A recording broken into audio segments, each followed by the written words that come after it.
संगीत नाटक एकाडेमी उपायन विभाग में पुरस्कृत हेले बौद्धर भवानी शंकर महापात्र।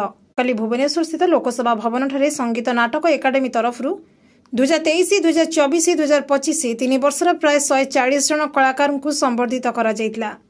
एथिरे मुख्य अतिथि भाव मंत्री सूर्यवंशी सूरज, सम्मानित अतिथि भाव विधायक तथा सिने तारका सिद्धांत महापात्र और आकाश दास नायक, विधायक बाबू सिंह, एकाडेमी संपादक डॉ चंद्रशेखर होता, सभापति विजय केतन उपाध्याय मंचासीन थिले।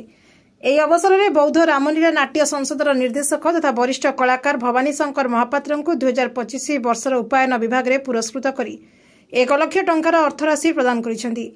ଏହି କାର୍ଯ୍ୟକ୍ରମରେ ତାଙ୍କ ସହିତ ବୌଦ୍ଧରୁ ଅବସରପ୍ରାପ୍ତ ରାଷ୍ଟ୍ରପତି ପୁରସ୍କାରପ୍ରାପ୍ତ ଶିକ୍ଷକ ତଥା ସଙ୍ଗୀତ ନାଟକ ଏକାଡେମୀ ସଦସ୍ୟ ବସନ୍ତ ସାହୁ, ସାମାଜିକ କର୍ମୀ ତଥା ବିଜେପି କଳାକାର ପ୍ରକୋଷ୍ଠ ବୌଦ୍ଧ ଜିଲ୍ଲା ସଂଯୋଜକ ଅରୁଣ କୁମାର ମେଣ୍ଡିଲି ଓ ଶ୍ରୀ ମହାପାତ୍ରଙ୍କ धर्मपत्नी उपस्थित ଥିଲେ।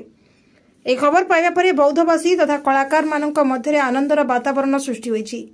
ଶ୍ରୀ ମହାପାତ୍ର 1967 ମସିହାରୁ ଅଦ୍ୟାବଧି ବୌଦ୍ଧ ରାମଲୀଳା ନାଟ୍ୟ ସଂସଦର ସ୍ଥାୟୀ ନିର୍ଦ୍ଦେଶକ ଭାବରେ ଦୀର୍ଘ 58 ବର୍ଷ ଧରି ସେବା ପ୍ରଦାନ କରି ଆସୁଥିବା ବେଳେ ସରକାରୀ ସ୍ତରରେ କେବଳ କଳାକାର ଭତ୍ତା ମିଳୁଥିବା ବେଳେ ଆଉ କୌଣସି ସୁବିଧା ନାହିଁ।